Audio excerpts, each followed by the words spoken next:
Assalamualaikum and welcome back to my video. My name is Hamda Tanveer and I am your biology teacher. Last video में हमने replication के process को पढ़ा था, ठीक है, और आज के वीडियो में हम रेप्लिकेशन प्रोसेस को स्टार्ट करेंगे.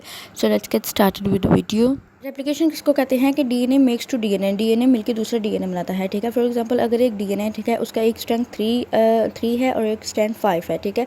अब जब इनको डीएनए को ओपन किया जाएगा, अनजिप किया जाएगा, ठीक है, तो एक 3 स्ट्रैंड होगा और एक 5 वाला स्ट्रैंड होगा, ठीक है. और जो एंजाइम इनको ओपन करता है उसको हेलिकेस कहते हैं, ठीक है. अब अगेन ये कॉइल होंगे, ठीक है, और इन कॉइल को अगेन जब ये कॉइल होंगे तो उसको रोकने वाले को एंजाइम को हम SSBP single strand binding protein कहते हैं, ठीक है, जो कि इनको दोबारा रिकॉइल होने से रोक रहा है, ठीक है. अब एक एंजाइम है डीएनए पॉलीमरेज, ठीक है. जो डीएनए सबसे पहले मतलब आप प्लीज़ काइंडली समझ लीजिएगा, ठीक है.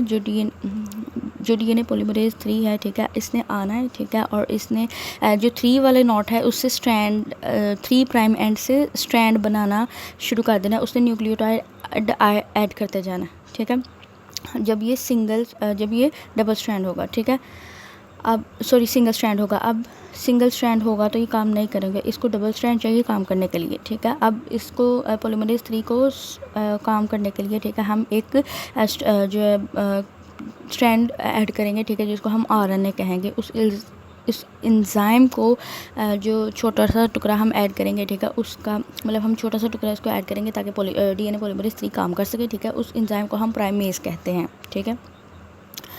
अब छोटा सा टुकड़ा एक ऐड करेंगे, ठीक है. अब इसको हम कहते हैं प्राइमेज, ठीक है. जो प्राइमेज है ना वो बनाता है प्राइमर, ठीक है. प्राइमर क्या होता है कि 10 न्यूक्लियोटाइड होते हैं, ठीक है, जिनको हम RNA का छोटा सा टुकड़ा होता है जो हम लगाते हैं ताकि डीएनए पॉलीमरेज 3 वर्क कर सके, क्योंकि जो डीएनए पॉलीमरेज 3 है वो डबल स्ट्रैंड पर वर्क करता है, सिंगल स्ट्रैंड के साथ वर्क नहीं करता, ठीक है.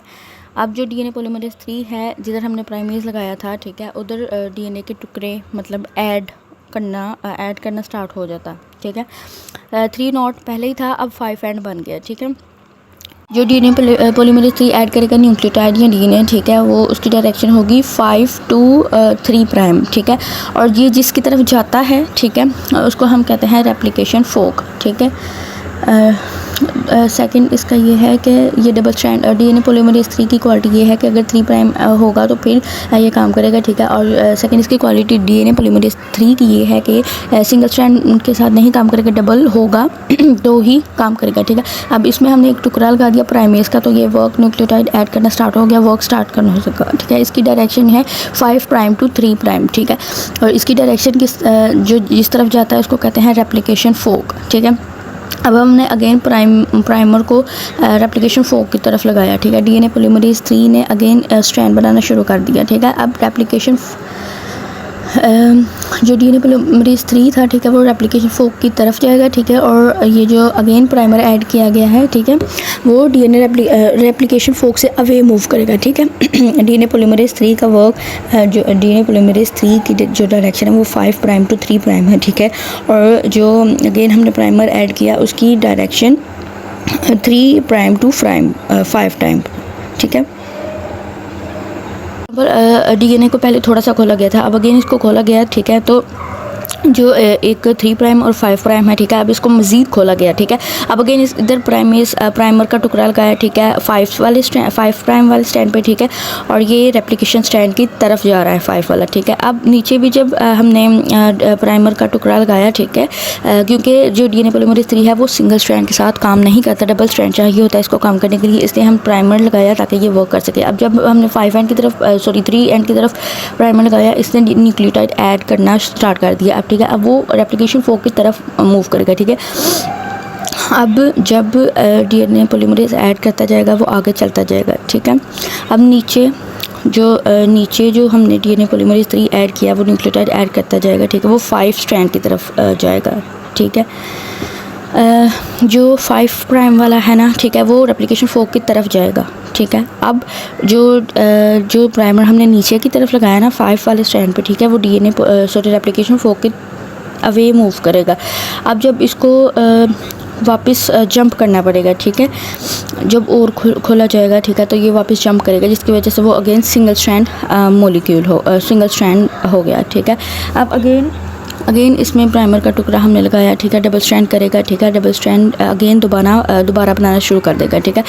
अब इस मतलब जो ऑपोजिट लाइन की तरफ स्टार्ट होगा, ठीक है, क्योंकि उसने जंप किया, ठीक है। अब रेप्लिकेशन फोक की तरफ जो थ्री वाला प्राइम था, जो 3 वाला स्ट्रैंड था, ठीक है, उसमें पूरी एक लाइन बनेगी, ठीक है। और जो 5 वाला प्राइम नोट है, ठीक है, उसमें छोटे छोटे टुकड़े बनेंगे, ठीक है। अब जो सीधी एक लाइन बनेगा उसको हम लीडिंग स्ट्रैंड कहते हैं, ठीक है।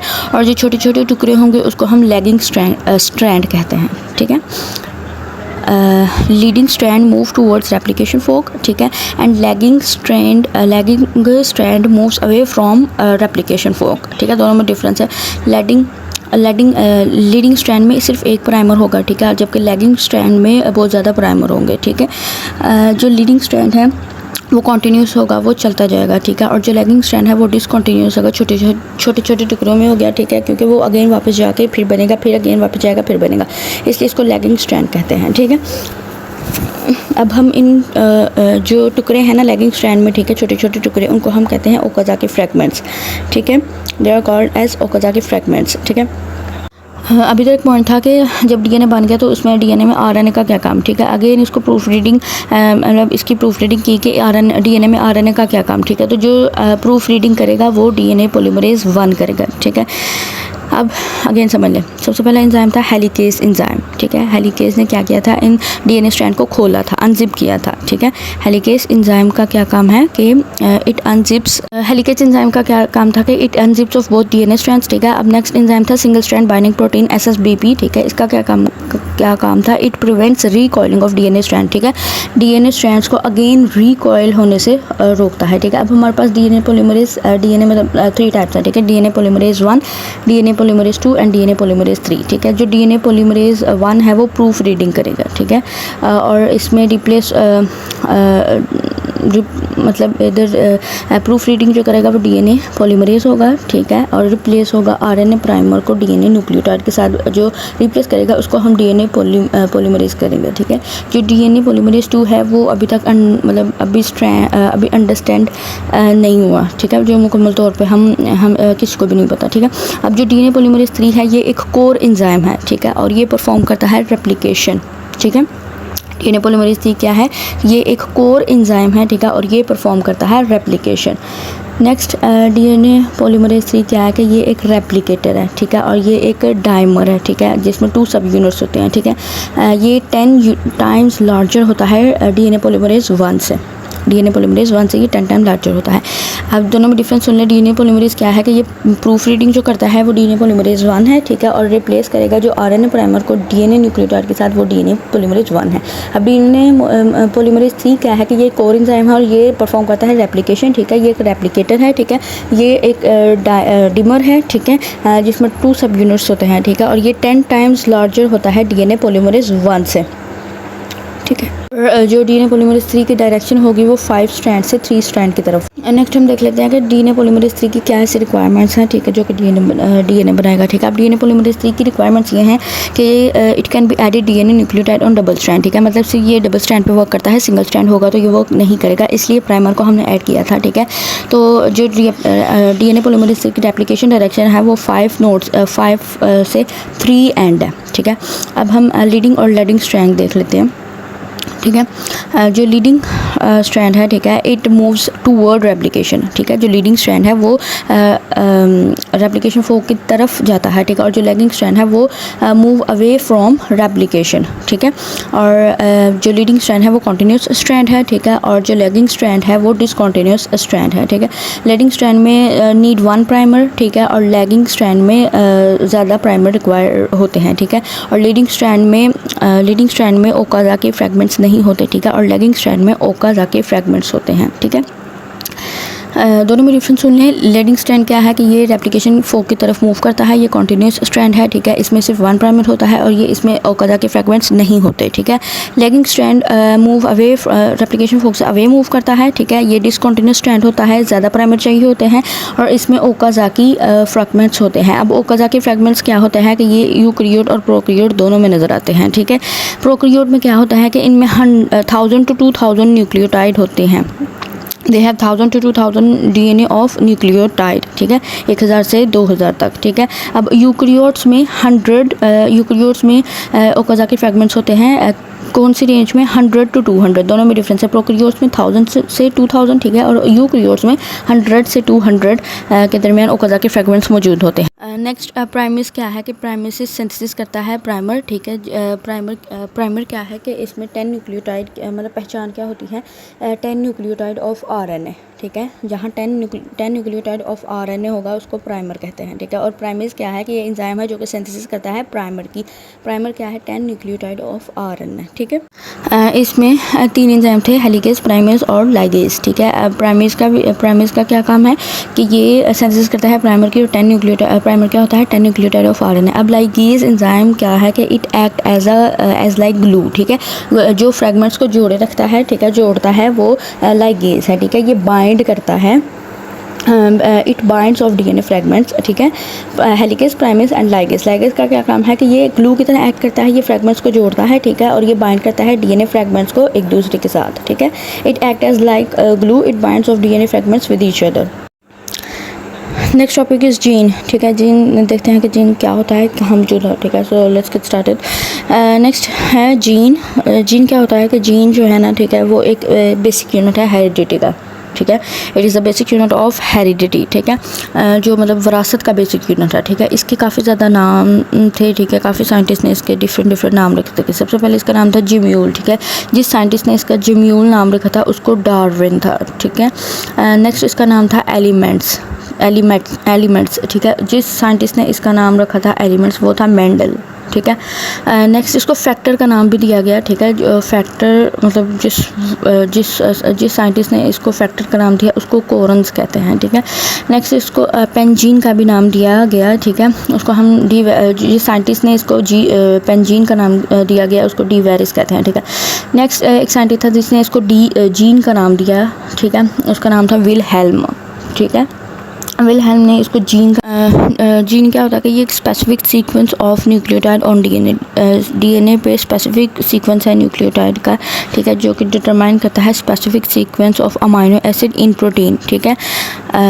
जीन क्या है कि gene is the specific sequence of nucleotide on DNA which determine the specific sequence of amino acid in protein, ठीक है। अब फॉर एग्जांपल अगर एक DNA उसमें 2 स्ट्रैंड्स होते हैं, ठीक है, एक 3 एंड एक प्राइम एंड, ठीक है। फॉर एग्जांपल अगर इनमें सीक्वेंस मौजूद होते हैं, ठीक है। अगर एक DNA का सीक्वेंस ट्रांसक्राइब हो तो वो मैसेंजर RNA बन जाता है, ठीक है। नेक्स्ट जो मैसेंजर RNA इसके ऊपर भी स्पेसिफिक सीक्वेंस आ गया जो कि कॉपी होकर आ गया है, ठीक है। इस मैसेंजर RNA को मतलब राइबोसोम ने राइबोसोम ने प्रोटीन की सिंथेसिस की, ठीक है। प्रोटीन की सिंथेसिस किसने की, मैसेंजर RNA राइबोसोम के साथ मिलकर, ठीक है। जो प्रोटीन की सिंथेसिस होती है उसको हम ट्रांसलेशन कहते हैं, ठीक है। नेक्स्ट जो मैसेंजर RNA का बनना है उसको हम ट्रांसक्रिप्शन कहते हैं, ठीक है। मैसेंजर RNA का बनना ट्रांसक्रिप्शन है, ठीक है। और राइबोसोम जो सिंथेसिस करेगा प्रोटीन सिंथेसिस करेगा मैसेंजर RNA की मिल्क के साथ करेगा, उसको हम ट्रांसलेशन कहते हैं, ठीक है। अब जो DNA से स्पेसिफिक सीक्वेंस को कॉपी होकर आगे मैसेंजर RNA में गया है, तो ये जो सीक्वेंस है specific sequence of nucleotide on DNA, ठीक है। जो स्पेसिफिक सीक्वेंस है न्यूक्लियोटाइड का DNA पे, ठीक है, जो कि डिटरमाइन करेगा specific sequence of amino acid in protein, it is called as gene. Gene is a specific sequence of nucleotide on DNA which determine the specific sequence of amino acid in protein. Next है 1 gene 1 polypeptide hypothesis, ठीक है। अब हम third portion है gene का, ठीक है। जो हमारा कॉन्सेप्ट जीन, जो हमारा जीन का कॉन्सेप्ट डेवलप हुआ है वो काफ़ी साइंटिस्ट की रिसर्च के बाद हुआ है, ठीक है। कि जीन है क्या, कि ये पार्ट है डीएनए का जिसमें स्पेसिफिक सीक्वेंस ऑफ न्यूक्लियोटाइड होते हैं, जिसको पढ़ के हम स्पेसिफिक जो सीक्वेंस है डीएनए अमाइनो एसिड जुड़ जाते हैं, ठीक है। और अमाइनो एसिड से प्रोटीन बनते हैं, प्रोटीन से एंजाइम बनते हैं और एंजाइम से प्रोसेस केमिकल रिएक्शंस होते हैं, ठीक है। केमिकल रिएक्शंस आगे फंक्शंस परफॉर्म करेंगे, ठीक है। मतलब यानी जो पूरे ऑर्गेनिज़म के अंदर जो पूरा ऑर्गेनिज़म बन रहा है, ठीक है, उसकी सारी इन्फॉर्मेशन जीन के अंदर स्टोर हो रही है, तो कैसे वो एक्ट करती है और कैसे करैक्टरिस्टिक डेवलप होते हैं, ठीक है। वर्क इनको स्टार्ट किया था गैरेड और वक्सन ने, ठीक है। उन्होंने हाइपोथेसिस ये पेश किया था कि जो हेरिडिटी इन्फॉर्मेशन है वो एंजाइम के ज़रिए डेवलप करवाती है, ठीक है। मतलब हाइपोथेसिस ये थी कि जो हेरिडिटी इन्फॉर्मेशन है वो एंजाइम के ज़रिए करैक्टरिस्टिक्स को डेवलप करवाती है। अगर हेरिडिटी इन्फॉर्मेशन में मतलब ख़राबी आ जाएगी, ठीक है, तो एंजाइम की डेफिशिएंसी आ जाएगी। जब एंजाइम की डेफिशिएंसी आ जाएगी तो वो करैक्टरिस्टिक्स डेवलप नहीं होंगे, ख़राब हो जाएंगे, ठीक है। अब इसको ये जो हाइपोथेसिस थी, ठीक है, इससे रिलेटेड मतलब जो एविडेंस प्रोवाइड किए गए थे बेडल ने प्रोवाइड किया था, ठीक है। उसने एविडेंस प्रोवाइड किया था, ठीक है। उन्होंने क्या किया था कि न्यूरोस्पोरा के स्पोर लिए थे, उसको एक्सरेज को डाला, ठीक है। और मतलब पहले डिफाइन मीडियम में ग्रो करवाया जिसमें ग्रोथ हुई थी, ठीक है, ताकि उनको ज़िंदा रखा जाए, ताकि देन मिनिमल मीडियम में जब ट्रांसफ़र किया गया था जो स्पोर्स थे उनकी डेथ होना स्टार्ट हो गई थी, ठीक है। फिर उनका जो मतलब साइंटिस्ट का ख्याल था कि ये जो एक्सरेज डाली गई हैं, ठीक है, उनकी से म्यूटेशन हुई है, जो म्यूटेशन की वजह से मतलब स्पोर्स नहीं बन रहे, ठीक है। वो चेक करना चाहते थे कि कौन सी ऐसी चीज़ है मतलब जो नहीं बन रही, ठीक है। तो वो मिनिमल जो था ना मीडियम, उसमें चीज़ें ऐड करना स्टार्ट करना मतलब ऐड करना स्टार्ट कर दिया। अब अर्जिनिन अमाइनेज उन्होंने ऐड की, ठीक है। उन्होंने एंजाइम ऐड किया अर्जिनिन अमाइनो एसिड को जब ऐड किया गया, ठीक है, मिनिमल मीडियम में, तो स्पोर्स की ग्रोथ स्टार्ट हो गई, ठीक है। तो जो उन्होंने मतलब साइंटिस्ट ने कहा कि ये डब्ड आर्क म्यूटेंट है, ठीक है।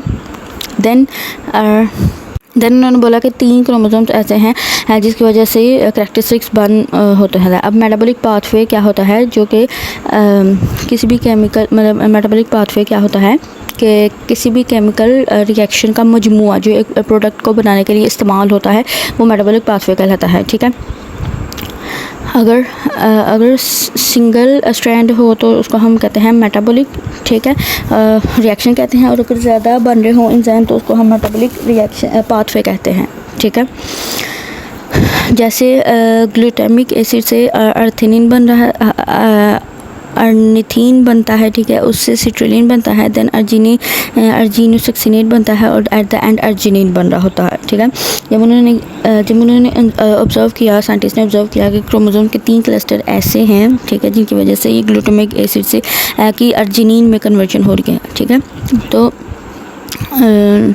ग्लूटामिक एसिड से अर्थिनिन बना, ठीक है। जो इधर एंजाइम एफ बना जो अर्थिनिन को सिट्रुलिन में कन्वर्ट किया, ठीक है। अब जो क्लस्टर 3 है उसको एंजाइम जी और एंजाइम एच, मतलब एंजाइम जी अर्जिनोसक्सिनेट कहते हैं, ठीक है। और जो एंजाइम एच बनता है जिसको हम एंजाइम एच बनता है जो कि अर्जिनोसक्सिनेट को अर्जिनिन में कन्वर्ट 4 एंजाइम बने थे, enzyme E, F, G and H, ठीक है। अब इधर क्या हुआ, सेपरेशन हुई डिफरेंट, नेक्स्ट हेडिंग है separation of different mutants.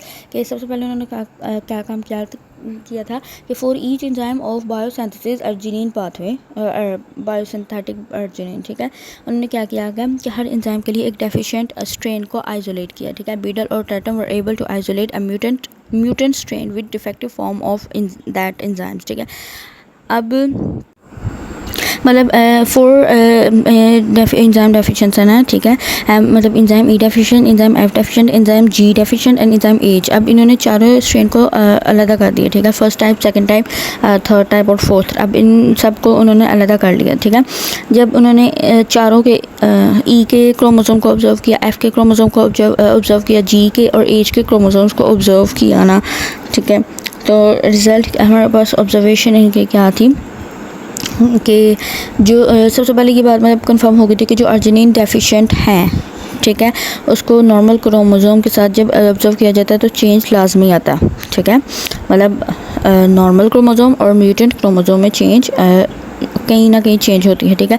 Observation क्या थी कि mutations was always located at few different chromosomal sites, ठीक है। मतलब चाहे कोई भी हो, ठीक है, जो नॉर्मल क्रोमोसोम को म्यूटेंट के क्रोमोसोम के साथ जब कंपेयर किया जाता है तो थोड़ा सा डिफरेंस नज़र आता है, ठीक है। दूसरी बात ये इंपॉर्टेंट थी कि हर एंजाइम के लिए जो जगह थी वो डिफरेंट थी, ठीक है। There were different site for each enzyme, ठीक है। नेक्स्ट जब हर म्यूटेंट था ना उसको एग्जामिन जब किया गया था ना, ठीक है, तो डिफेक्ट था सिंगल एंजाइम में, ठीक है। Then each of mutant they examine had a defect in single enzyme caused by mutation at single set of chromosomes, ठीक है। अब सिंगल एंजाइम की डेफिशिएंसी क्यों हुई थी? क्योंकि सिंगल साइड पे म्यूटेशन हो चुकी हुई थी सिंगल एंजाइम की, ठीक है। देन मतलब हर साइड डिफरेंट अफेक्टेड होती थी, ठीक है। किसी में ऊपर म्यूटेशन थे, किसी में नीचे म्यूटेशन थे, किसी में मिडल में म्यूटेशन थे, ठीक है। कंक्लूजन उन्होंने ये निकाला था कि डिफरेंट साइड डिफरेंट एंजाइम को स्पेसिफाई कर रही हैं, ठीक है। जो डिफरेंट एंजाइम है वो अर्जिनिन के प्रोसेस को कंट्रोल कर रहे हैं, ठीक है। और अगर अर्जिनिन के प्रोसेस रुक जाए तो ऑर्गेनिज्म की डेथ हो जाती है, ठीक है। तो जिंदा रखने के लिए, ठीक है, हेरिडिटी जो इंफॉर्मेशन है उसको स्पेसिफाई कर रही है। वन जीन वन एंजाइम ये था कि जीन प्रोड्यूस देयर इफ़ेक्ट, ठीक है, जीन प्रोड्यूस देयर इफ़ेक्ट, वो अपने इफ़ेक्ट को प्रोड्यूस करते हैं by specific structure of enzyme, ठीक है। फिर since one gene encode the structure of one enzyme so they called as one gene one enzyme polypeptide, ठीक है। अब जब काफ़ी ज़्यादा रिसर्च हुई, ठीक है, तो उन्होंने देखा कि वन जीन वन पॉलीपेप्टाइड की भी मतलब आगे रिसर्च की गई, ठीक है। क्योंकि मैनी एंजाइम कंटेन करते हैं मल्टीपल प्रोटीन या पॉलीपेप्टाइड, ठीक है। हर मतलब काफ़ी ज़्यादा एंजाइम्स के पास होते हैं मल्टीपल प्रोटीन और पॉलीपेप्टाइड होते हैं, ठीक है। हर जो एंजाइम है वो इनकोडेड होता है सेपरेट जीन्स से, ठीक है। जो रिलेशनशिप है वो मतलब द रिलेशनशिप और commonly called as one gene वाले पॉलीपेप्टाइड चेंज, ठीक है। अब डीएनए और ऑर्गेनिज्म क्या है कि जो डीएनए स्पेसिफाई करता है स्ट्रक्चर ऑफ ऑर्गेनिज्म को by specifying the structure of enzymes, ठीक है। एंजाइम्स जो हैं वो रिस्पॉन्सिबल होते हैं कैटालाइजिंग के लिए, ठीक है, हर मतलब सिंथेसिस के हर पार्ट को कैटालाइज करने के लिए, ठीक है। अगेन सुन लें, डीएनए और ऑर्गेनिज्म क्या है कि DNA specifying the structure of organism bye specifying the structure of enzyme. DNA specify करता है ऑर्गेनिज्म के स्ट्रक्चर को कैसे एंजाइम के स्ट्रक्चर को स्पेसिफाई करके, ठीक है। अब जो एंजाइम्स होते हैं, enzymes are responsible for catalysing all parts of organism by synthesis nucleic acid, lipids, carbohydrates. Next हमारा टॉपिक है हाउ डीएनए इनकोड्स प्रोटीन, ठीक है। जो डीएनए है, ठीक है, वो किससे मतलब how DNA encodes protein structure, ये कि जो डीएनए है, ठीक है, न्यूक्लियोटाइड की हास मतलब सीक्वेंस से मिलकर बनता है, साइटोसिन, एडेनिन, थायमिन, गवानीन, ठीक है। जबकि जो प्रोटीन है वो अमाइनो एसिड्स की हास मतलब जो सीक्वेंस है उससे मिलकर बनता है, जैसे वैनिन, हिस्टिडीन, ल्यूसीन, ठीक है। अब नेक्स्ट 1953 में फ्रेडरिक सैंगर ने डिस्क्राइब किया था कि जो सीक्वेंस ऑफ अमाइनो एसिड है इंसुलिन का, ठीक है, जो ब्लड ग्लूकोज लेवल को नॉर्मल रखती है, ठीक है। जो फ्रेडरिक सैंगर ने सबसे पहले 1953 में बताया था कि इंसुलिन में अमाइनो सीक्वेंस होता है अमाइनो एसिड का, मतलब फ्रेडरिक सैंगर ने बताया था कि there is a sequence of amino acid of insulin, ठीक है। 51 एक में 30 अमाइनो एसिड होते हैं और एक में 21 एसिड होते हैं, ठीक है। अब हमें सबसे पहले पता लगा कि एंजाइम में प्रोटीन होते हैं, जो प्रोटीन होते हैं वो अमाइनो एसिड से मिलकर बनते हैं, ठीक है। नेक्स्ट 1956 में वर्नॉन इंग्राम ने डिस्कवर किया था molecular basis of sickle cell anaemia, ठीक है। उसने ये बताया था कि जो सिकल सेल एनीमिया में एक ग्लूटामिक एसिड की जगह वेलिन होता है, ठीक है। जो हमारा नॉर्मल सेल होता है उसमें 95% हेमोग्लोबिन होता है, ठीक है। अब हेमोग्लोबिन के अंदर दो अल्फ़ा चेन होती हैं और दो बीटा चेन होती हैं, ठीक है। जो दोनों अल्फ़ा जो चेन है वो 141 अमाइनो एसिड से मिलकर बनती है, और जो दोनों बीटा हैं वो 146 अमाइनो एसिड के मिलके बनती है। जो सिकल सेल एनीमिया की कंडीशन में क्या होता है कि जो दोनों बीटा चेन है ना ठीक है, उनमें जो 6 वाला अमाइनो एसिड है ना वो ग्लूटामिक एसिड की जगह वैलीन होता है। ठीक है, देखें जो पिक्चर में नज़र आ रहा है वैलीन, हिस्टीडीन, ल्यूसीन, थ्रियोनीन, ठीक है, प्रोटीन, ठीक है, और 6 वाला है ग्लूटामिक एसिड। ठीक है, अब सिकल सेल एनीमिया में क्या होता है, valine, histidine, leucine, threonine, proline and 6 की जगह जो जहाँ ग्लूटामिक एसिड है वहाँ वेलिन आकर रिप्लेस हो जाता है। ठीक है, देन वो नॉर्मल हीमोग्लोबिन नहीं रहती, देन उस हीमोग्लोबिन में जस्ट 10 to 20% मतलब रेड ब्लड सेल बनता है। ठीक है, और जो उस रेड ब्लड सेल बनते हैं वो जो सेल है ना, ठीक है, वो गोल नहीं होती। ठीक है, वो सिकल सेल एनीमिया द्रांति की तरह।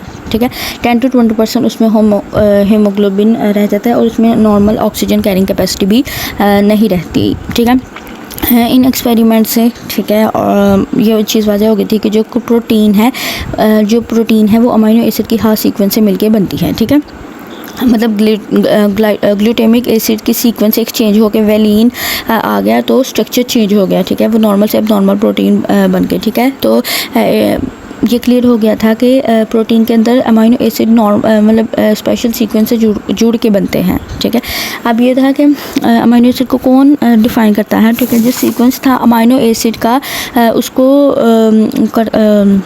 जो है जो सीक्वेंस है अमीनो एसिड का उसको डिटरमाइन करता है ऑर्डर ऑफ न्यूक्लियोटाइड्स। ठीक है, डीएनए के सीक्वेंस के मुताबिक जो प्रोटीन की सीक्वेंस बनती है। ठीक है, हर 3 न्यूक्लियोटाइड से एक अमीनो एसिड स्पेसिफाई होता है, जैसे सिटोसिन, एडेनिन, थायमिन से वैलिन। ठीक है, अब इसी तरह हिस्टीडीन, ल्यूसीन, ठीक है, 3 न्यूक्लियोटाइड हैं, देन एक अमीनो एसिड को स्पेसिफाई कर रहे हैं। ठीक है, अब सिकल सेल एनीमिया में भी जस्ट एक न्यूक्लियोटाइड थायमिन रिप्लेस हुआ एडेनाइन की जगह। ठीक है, ग्लूटामिक वैलिन की जगह, जैसे साइटोसिन, एडेनिन, थायमिन से वैलिन बन रही है। ठीक है, गवामिन, थायमिन और गवानिन से हिस्टीडीन बन रही है। अब जो 6 वाला था, ठीक है, वो वहाँ साइटोसिन, एडेनिन की जगह जस्ट थायमिन लग गया। थायमिन से ग्लूटामिक एसिड बन रहा था। ठीक है, अब ग्लूटामिक एसिड में एक जो थायमिन की जगह वो एडेनिन आ गई। ठीक है, अब ग्लूटामिक एसिड में जो था CAT, जो T रिप्लेस हुआ था, थायमिन रिप्लेस हुआ था, उसकी वजह से वैलिन बन गया।